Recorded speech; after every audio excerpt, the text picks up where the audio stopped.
Hello guys, and welcome to another video.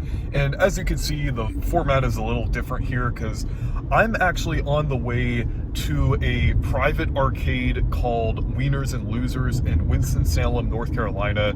And this includes over 100 classic arcade cabinets from the 70s and 80s.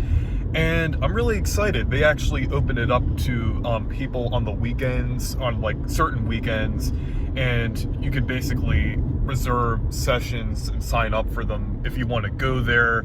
So really excited and about to check it out.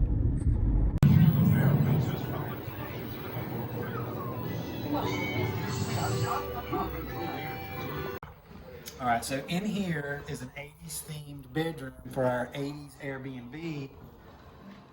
And when you stay, you have access to every console ever made from the beginning to CD platforms. And you also have a stereo, a vintage stereo stocked with 80s vinyl. You got your twin beds over here, all this 80s decor. And of course over here's your theater seating, television area where you can play these consoles, and there's VHS movies that you can watch. And so we got, we got it all as far as... Yeah, this is really cool. As someone who collects Nintendo games, this is really interesting. I really like both the all the arcade cabinets, and this is really cool too. Oh yeah. Well, it's a blast. I see you even have the Virtual Boy, which is one of the rarest Nintendo consoles. Yeah, yeah. So it's a good time, and people love to come relive their youth here. And of course, a lot of young people come too. And it's just a lot of fun. And everything in here is functional, so everything's functional. So if you touch anything in here, it's going to work. So it's a hands-on museum. It's not just for show. You can actually touch everything, and so it's a good time. All about preserving the past. Yeah, I'm all about like retro games and kind of like reliving like some of the older game generations, and it's just I really like playing old games. I feel like they're just as good as new games coming out, so I'm glad you're collecting and kind of preserving these classic games.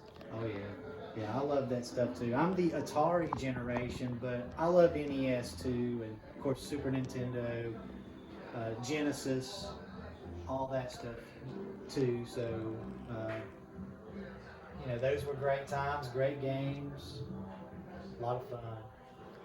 It was mostly my parents who played like the older games. Like my dad played some Atari games, and he actually kind of introduced me to some of these older games because I kind of started on the Wii like much later.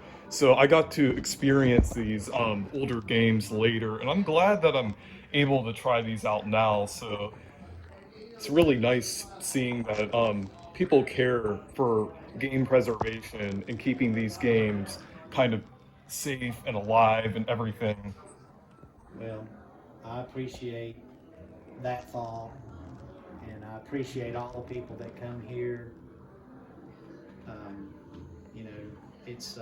It brings a lot of people a lot of happiness, and it makes me happy making people happy. So it's just it's a win-win for everybody. So thank you for giving me a tour of this area here. This is really nice. Yeah, you're welcome. And love to see you guys come back. And also, I should mention also, you can contact us through our website, longliveth80s.com, Facebook/Wieners and Losers. But just contact us if you want to receive periodic invites to come to the arcade. It's invitation only, one Saturday a month. It's a small fee to get in the door, and that goes toward the preservation of everything. So it's a good time.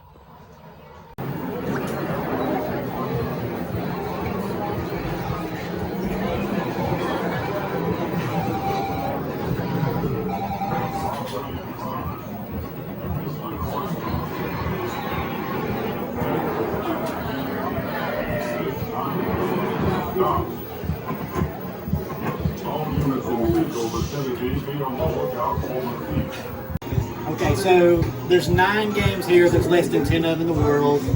This is one, Levers. So I'm going to walk through and show you the different ones. So there's number 1, Levers by Rocco. Let's go this way. There's 2 extra bases, this cocktail baseball game. Here's number 3, Space Odyssey.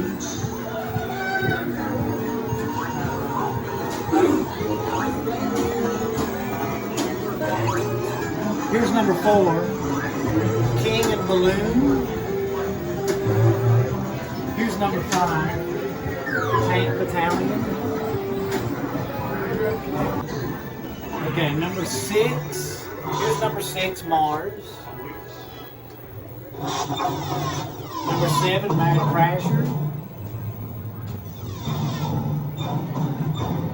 Number 8 would be Frisky Tom. And number 9 is this one, Challenger. And those are the 9. Alright, so this is the first game ever made in history. First commercially available video game. There's one in the Smithsonian. It's called Computer Space. It's sort of like Asteroids. They only made, I think, around 1,500 of these, so not a lot of them survived. So it's kind of a neat piece of history. Yeah, I heard about this one. It's really interesting. This is just my games for all the consoles that I own. Stuff that I collected in the early 90s for several years when things were, well, worthless or had little value. So I call it video game vomit because it looks like video games just kind of exploded in here. It is remotely organized. I have everything cataloged, but you just have Super NES and television. So all the consoles are here and their games, and this is just a spillover area of just hodgepodge stuff. And a lot of this is just boxes, or some of them do have consoles inside, but I always saved the boxes from different, old consoles. I always thought the art was great, but that's pretty much it back here. So anyways, that was a tour of Wieners and Losers Arcade, and there are so many games there, and I had a great time. There are a lot of games that I haven't recognized, a lot of them that I do, and it's a great experience. I recommend it to anyone who's interested in old arcade games, or anyone who's interested in retro games in general. It's really fun, and it's a great experience. So I put the Facebook page and Airbnb in the description, and feel free to check it out. So anyways, thank you guys for watching this video. Make sure to leave a like and subscribe for more, and make sure to check out my Discord server and Twitter if you want to. Goodbye.